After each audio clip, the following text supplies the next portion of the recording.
The Lancaster family's annual executive summit was a spectacle of wealth and legacy, held on the top floor of their San Diego headquarters, a glass-walled space overlooking the marina. It had been 6 years since I last stepped foot in this building. I was 24 then, fresh out of grad school with dual degrees in finance and systems engineering. That was also the day my application was publicly rejected by my aunt, Victoria Lancaster. Today, I returned, not as Ava Chen, the dismissed outsider, but as CEO of VXC Holdings, quietly the Lancaster Group's largest client, funneling over $60 million, 0 cents, a year through their logistics division. They just didn't know it was me. "The quarterly report looks promising," said my cousin Marcus, clicking through another over-designed PowerPoint deck. "Thanks in large part to our anchor client, VXC Holdings." I sipped my espresso to mask the grin tugging at my lips. I remembered Marcus's voice from 6 years ago. "Come on, Ava. You're smart, but you don't really belong in a place like this. Family loyalty and pedigree matter here." Victoria beamed proudly. "Excellent analysis, Marcus. This is why we keep leadership in the bloodline." In the bloodline. I glanced down at the real numbers on my tablet. Data quietly pulled from internal files through a friendly whistleblower. Marcus had been falsifying performance metrics for nearly a year. Losses hidden, shortfalls patched. The only thing keeping Lancaster Group alive was my company's contracts. "Michelle?" A soft voice drew my attention. Victoria's assistant, Mila, gestured toward the boardroom doors. "They're ready for your presentation." I rose, adjusting the lapel of my deep navy suit. Tailored, precise. A stark contrast to the off-rack dress I wore when I begged for a seat here years ago. Back then, Victoria had said I didn't look like Lancaster material. As I reached the podium, Marcus's voice echoed across the room. "Ava, what are you doing here? This is a closed board meeting." I looked across the long mahogany table, pausing on each puzzled face. "I'm here on behalf of VXC Holdings. We need to renegotiate several contract terms before renewal." The room stilled. Victoria narrowed her eyes. "That's not how this works. VXC always sends a representative from the external group." I smiled. "They do? And you're looking at her." Silence. Marcus looked like he'd forgotten how to blink. My cousin Elise dropped her stylus. The weight of realization crept across their faces. "That's not possible," Victoria choked. You run a small startup. We did a full background check." I tapped my screen, projecting my own slide deck. "This startup was a front. VFC Holdings, formerly Vega X Consulting, is mine. I've owned and run it for the past 6 years." Gasps broke the silence. And just like that, the girl they dismissed had become the woman their empire now depended on. The first slide lit up with clean-cutting clarity. VXC Holdings audited financials. Annual revenue, triple that of Lancaster Group. Offices in 12 countries. A global footprint that dwarfed their regional presence. And beneath that, a client list featuring 9 Fortune 500 companies. I heard someone gasp. "No." Marcus lurched to his feet, visibly pale. "That's not possible. You can't be—" "Can't be what?" I asked, voice steady. "The same woman you mocked at the internship mixer? The niece who wasn't Lancaster enough? Or the owner of the company currently keeping your books from bleeding red?" Murmurs broke out across the boardroom. "We wouldn't known," Marcus insisted. "Would you?" I arched an eyebrow. "The same way you knew about the $8,200,000, 0 cents, hidden through inventory manipulation and deferred revenue schemes?" His jaw slackened. Around him, board members turned to each other, whispering furiously. "I've spent the last 6 years turning VXC Holdings into what it is today," I said coolly.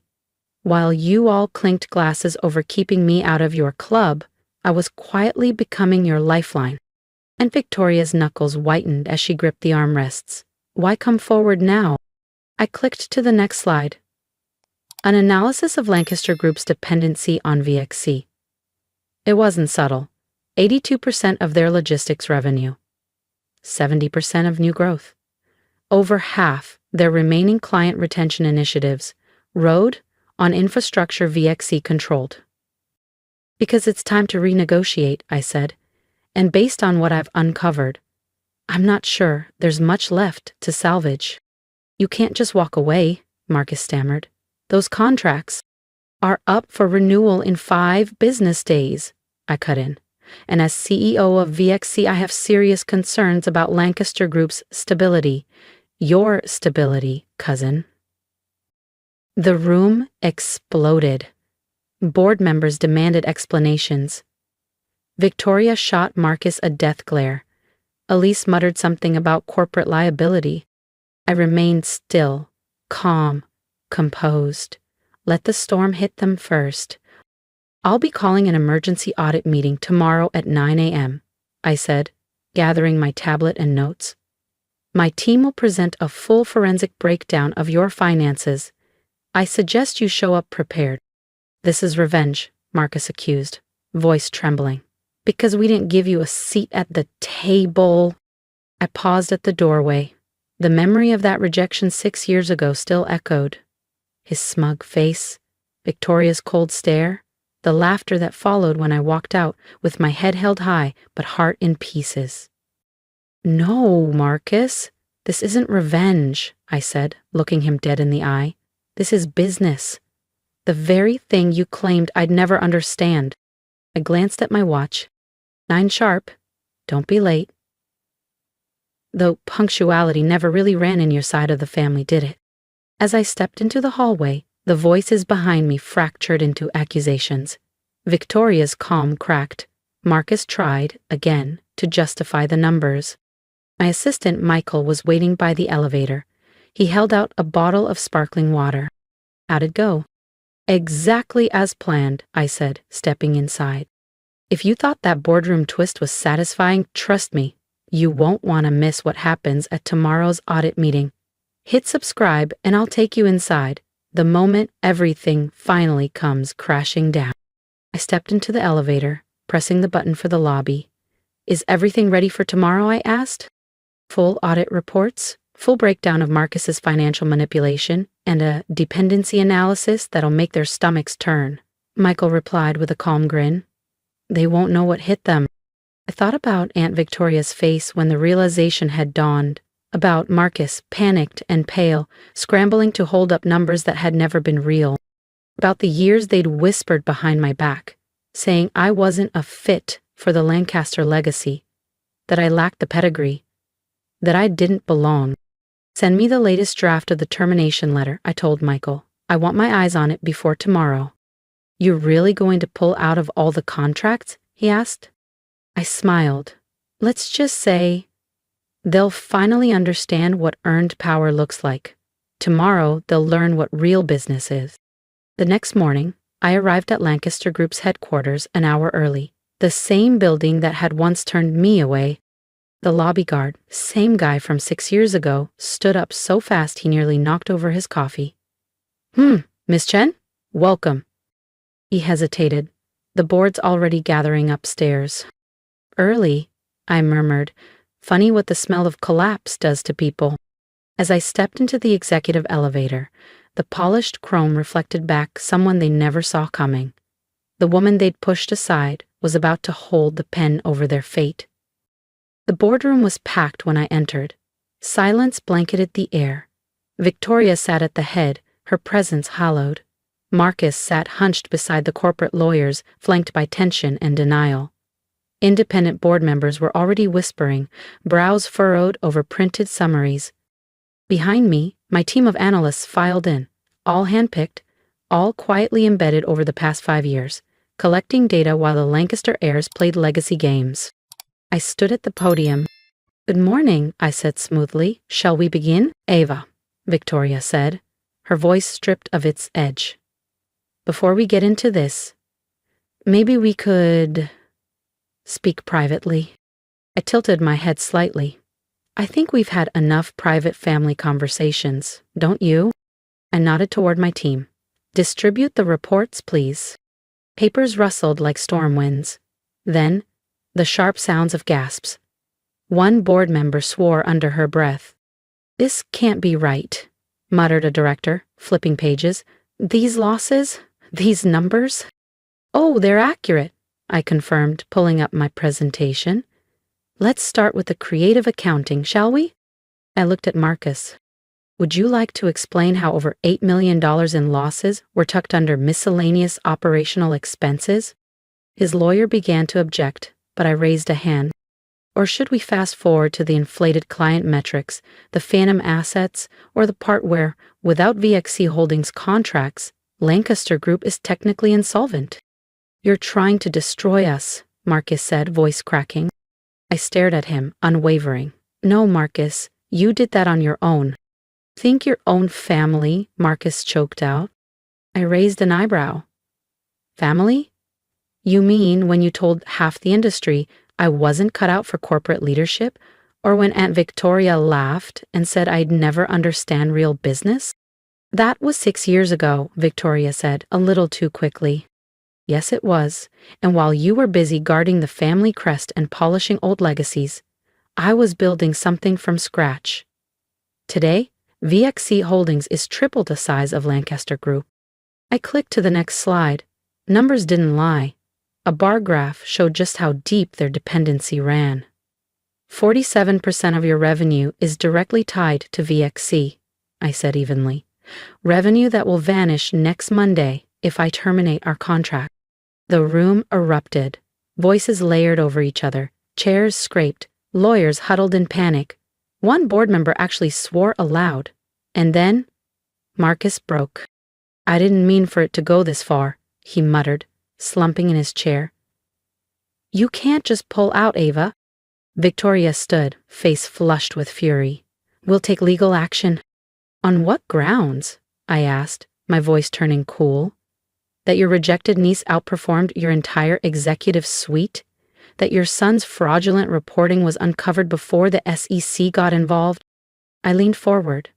By all means, let your lawyers depose Marcus. I'd love for them to explain the off-book liabilities and phantom revenue streams. A gray-haired board member cleared his throat. Miss Chen, given the circumstances, we may need to discuss immediate leadership transitions. Leadership transitions? Marcus's voice cracked. This is our company. Actually, I said, sliding a sealed envelope onto the table, not for long.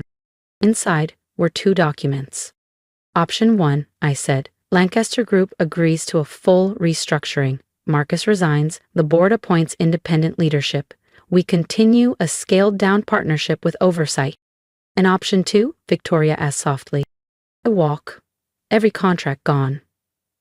And my legal team forwards our audit findings to federal regulators. I checked the time on my watch. You have 1 hour. This isn't business, Marcus spat. It's revenge. No, cousin, I said quietly. It's exactly what you said business was. Ruthless, merit-based, and only for those who can prove they belong. I gathered my tablet, my notes, my silence. I'll be in the office. You once said I'd never deserve, I added, the CEO suite. Funny how things change. I left them there, surrounded by reports, evidence, and panic. By the time I reached my private suite overlooking the harbor, my phone was vibrating nonstop. Mom, how could you do this to your aunt? Dad, you're tearing the family apart. My cousins, you've ruined us. I ignored them all. Instead, I opened a dusty folder buried in my inbox. The rejection email Victoria had sent me 6 years ago. Dear Ava, while we admire your ambition, we feel you lack the leadership instincts required at Lancaster Group. Perhaps a role with fewer responsibilities would better suit your strength. I smiled and clicked Archive. Sincerely, Victoria Lancaster.